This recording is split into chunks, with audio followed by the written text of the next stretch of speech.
Hadithi hii ya kusisimua na ya kweli kutoka kwa mtazamo wa mtu aliyebadilishwa na teknolojia ya kidigitali. Mtu huyu anaitwa Juma. Juma anasema hakuwahi kufikiria kwamba simu ya bei rahisi ndiyo ingetokea kuwa tiketi yake ya mafanikio. Leo hii biashara yake inajulikana hadi nchi za nje.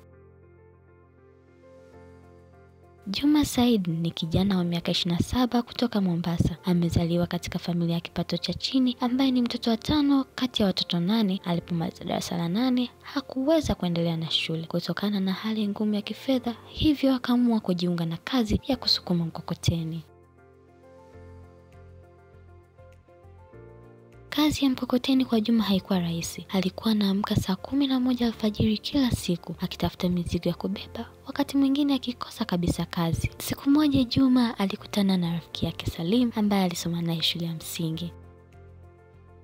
Juma alimshangaa sana Salim, kwani alikuwa amevaa vizuri, ana simu nzuri na maisha yake yalionekana yamebadilika kabisa. Baada ya Salim kumwona Juma amemshangaa sana, akaamua amwambie siri ya mafanikio yake. Akamwambia biashara ya mtandaoni ndio iliyomtoa na kumfanya hivyo alivyo sasa. Alimwambia anauza viatu kupitia mtandao wa kijamii ambao ni Instagram. Alimpa hamasa kubwa na kwa msaada wake Juma alinunua simu ya kawaida ya Android kwa mkopo. Salim hakusita kumfundisha Juma. Alimfundisha jinsi ya kupiga picha nzuri, kuandika maneno mazuri na kutumia hashtags. Na mazungumzo yao yalikuwa kama ifuatavyo.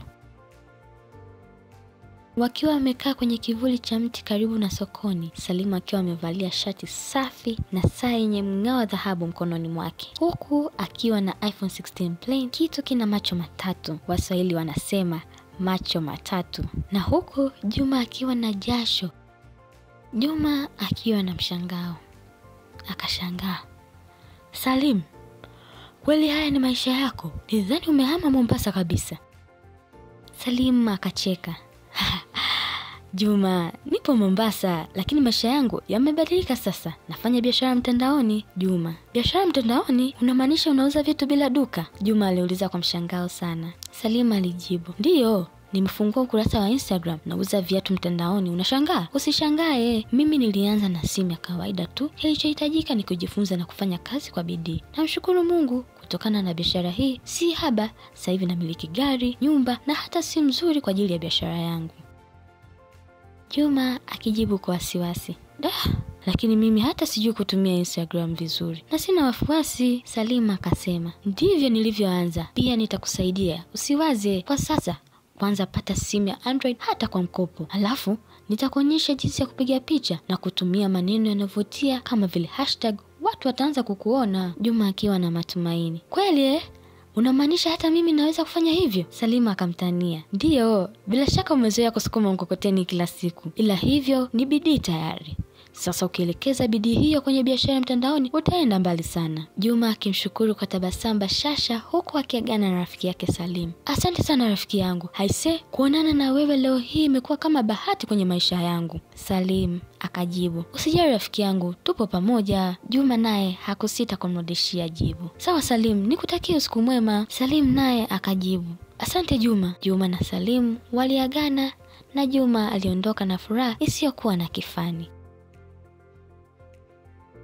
Mwezi wa pili baada ya kuanza kuweka bidhaa mtandaoni, mteja kutoka Nairobi alinunua mzigo mkubwa wa viatu. Juma hakuamini macho yake. Mteja alimlipa kabla hajapokea mzigo. Hapo ndipo alipogundua nguvu ya digitali. Biashara yake ilianza kushika kasi. Alianza kupata oda kutoka sehemu mbalimbali nchini. Aliamua kuachana rasmi na kazi ya mkokoteni. Akaamua kuwekeza hela yake kwenye vifaa vya kidijitali, kwenye kamera ndogo na tripod. Akaanzisha pia mitandao mbalimbali kama vile TikTok na YouTube ndogo, akiwa anaelezea kuhusu viatu, yaani jinsi ya kutambua viatu vya asili na bandia, na hata kutoa motisha kwa vijana.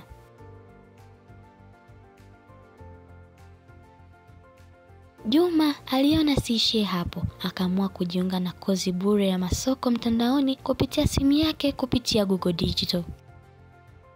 Akajifunza zaidi kuhusu jinsi ya kuvutia wateja, kuboresha huduma na hata kutumia matangazo ya kulipia. Wazungu wanasema ads.